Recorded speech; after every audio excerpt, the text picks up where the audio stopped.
How cold is it here? It's pretty damn cold. Got a few boxes of cut and wrapped steaks and roasts and ribs in the box of the truck without a cooler, and they're still rock solid. I've been driving, it's my second day driving south, and the snow in the wheels of the quad are still there from where I was hunting up north. I just recorded a full video on the Sony 4K camera to edit up once I get home. It's got some pictures, somebody sent in some audio on there, and I dropped some frickin' hard questions for all of you on that video. I'll tell you what.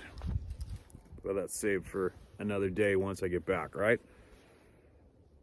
There's some people here that need to be heard. I don't give a shit what anybody thinks or says. Every voice is going to get heard, period. It's so important today to listen to the people. Hello, Steve. I hope this email finds you in good health. Thank you for all you do. I'm not a writer, but here it goes. My experience began about 17 years ago when I moved to New Jersey from a tiny island in the Caribbean. And yes, I have heard of Sasquatch before moving here. I was a semi-believer, not a knower like now. I had a tremendous amount of unexplained things happen to me and my family back on the island, and it's still happening to this day. As a result, I've been doing a lot of research for a really long time looking for answers. This is what happened with the children. I had my best friend, 2 kids over for a weekend. The little girl was about 5 and her brother was 6+ years. During their stay, I took them out in the driveway to play a game of marbles. I live in a small lake community in the mountains. It's really quiet here with cars driving by now and again. So we're playing our game of marbles, and the girl stopped dead in her tracks and looked across the street, which is heavily wooded. Then she looked at me and said, "Auntie, there's a man in the woods and he's watching me." I looked into the woods and saw no one. Keep in mind, we were less than 20 feet away from where she's seeing this man. Their brother left the driveway and headed onto the road to get a better look, and also confirmed there was a man in the woods and he's naked. So now I'm thinking they're both making stuff up to go back inside the house because I'm looking and seeing nothing. So I told him there wasn't anyone there. Let's continue with the game. She then told me, "He's watching me, Auntie. I'm scared. Someone or something's watching me." Then all of a sudden she took off up the driveway to the front door and started bawling to go inside. Well, that did it. We packed up shop and headed inside. Later that evening, when my husband came home and asked how things went with the kids, all I remember saying to him was they didn't like playing with marbles and cried to come back inside the house. But 2 days later, he brought me an all-white marble and said, "Look, they forgot one in the yard." I was really puzzled now because I didn't think they had brought any marbles with them. So I called their mom to ask if they had brought marbles with them, and she said, no, they never had any marbles. The reason why I called was this marble wasn't like any of those we played with, so I thought the kids had brought it. And I only remembered all of this on July 24th, 2020, almost 13 years later, after seeing an episode of Terror in the Woods, which aired TV on that Saturday night. The episode was really scary. It featured a Bigfoot scaring this guy out of his tree stand, and he was relating his story. The show was dedicated to him because by the time it aired, he was deceased. Right there and then, a bulb went off in my head. I looked at my husband and I said, "I remembered." And he said, "Remembered what?" So I told him the incident I just related to you, and that's not all. We went out in the driveway the next day to move the cars around, and on the edge of the driveway where we played all those years ago laid a marble. One exactly like the ones we played with. Weird, right? Within my 17 years of living here, there were lots of activity on our property. I think it knows that I know about him now. I haven't really seen or felt anything since last July after finding the marble, but it doesn't mean he's not there. This email is super long. I'm sorry. So sorry about this. I will list all the things that happened since I'm living here in my next email. So it'd be shorter than this one. May the good Lord keep you safe out there always. PBC. Thank you so much for sending that. And you make sure you send it all in, all right? And this is on my old phone.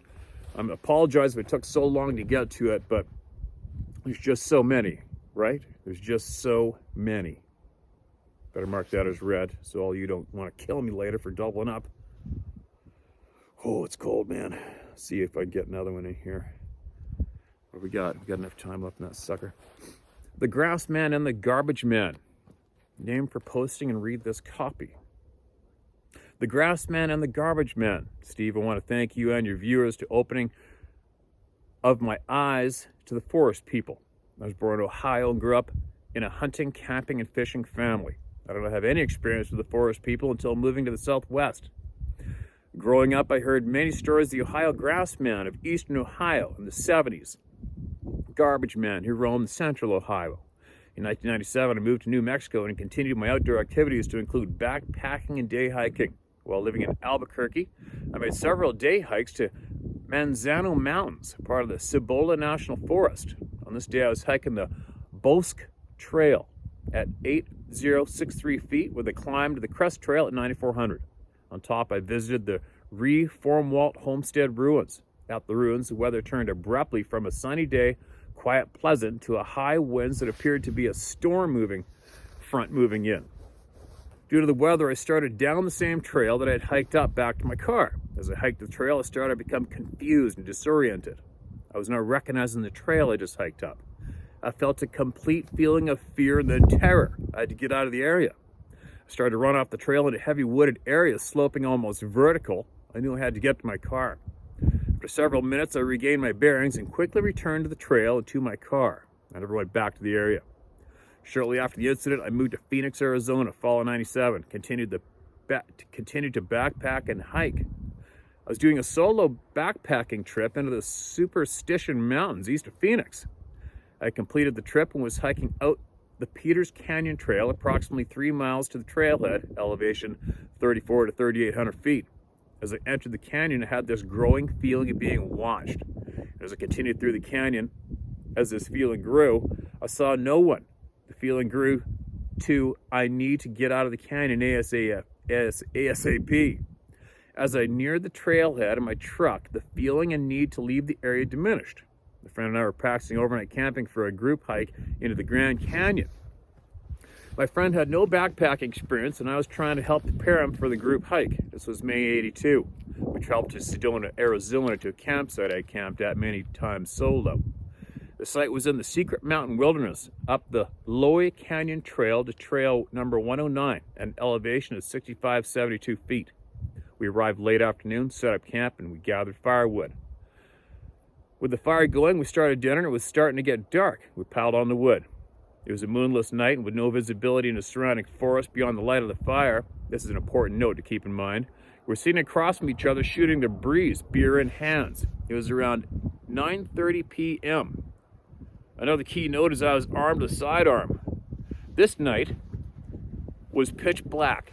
Behind me, I heard what I can only describe as a freight train running straight at us. Limbs breaking and the noise of 2 stomping feet, not 4. As it got closer, the earth felt as if it was moving with each stomp. I stood up and moved to the far side of the fire where my friend stood. Whatever this was, I wanted the fire between us. I drew my sidearm, waiting for it to break into the light of the fire. And just at the moment it would appear, nothing. All noise stopped, no retreat or whatever it was, silence. No other occurrences the rest of the night. In the morning, I searched the area where this thing came through. No broken branches, no disturbed foliage, and no footprints. August 2020, I drove from Phoenix, Arizona to Jackson, Ohio, located in southeast Ohio, part of the Wayne National Forest.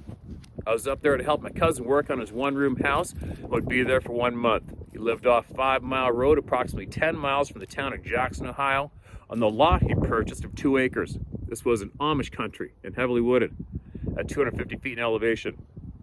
I pulled my off-road trailer, which was 6 feet in height, with a 2-man tent mounted on top. Being August in Ohio, it was in the 90s during the day and the high 70s at night. I was camped about 30 feet from the front door of the house. Due to the temperature at night, my cousin slept with the front door open and his bed close to the door. I'd been there several weeks when one night I was awoke instantly, sitting up and grabbed my watch and saw it. It was at 1 a.m. Off in the distance, I could hear the farmers' dogs raising hell. Other than that, it was dead silence, no night sounds. What I heard next, again, I was 6 to 7 feet off the ground in the tent with all flaps open, was a guttural, deep growl lasting 10 to 15 seconds, followed by another growl lasting the same. Steve, this growl was right next to my camper. I grabbed the flashlight and saw nothing around the camper. I remember my cousin sleeps with the front door open. When I asked him the next day if he had heard anything, he said no. Steve, this happened again the next night. awaken instantly from a dead sleep, dogs raising hell, 1 a.m., and 2 guttural growls in silence. The rest of the time I spent there, nothing occurred. Steve, I feel that once contact is made with forest people, the contact remains no matter where you travel, and as you pointed out, you know when they are around. I want to thank you, David Plaitis, for opening my eyes and realizing what these encounters are, the forest people. Keep up the great work. The truth will set us free. Ernie Engel, Arizona. Ernie, thanks for sending that email, man. I am freaking frozen. My eyes are watering from that cold wind. Anyway, yeah, they do know. Obviously. Once they know we know, they let us know that they're around. I'm about to get deep into the heart of where they are behind me. On the way to my old home in Pemberton, British Columbia. Anyway, I'm sure this wind's licking the frickin' microphone on that phone. Hope it worked out. If it did, it did. I'll share it this evening. If it didn't, oh well. I'll be home, and then we're gonna get right to sharing the shit out of everybody's words. Be back.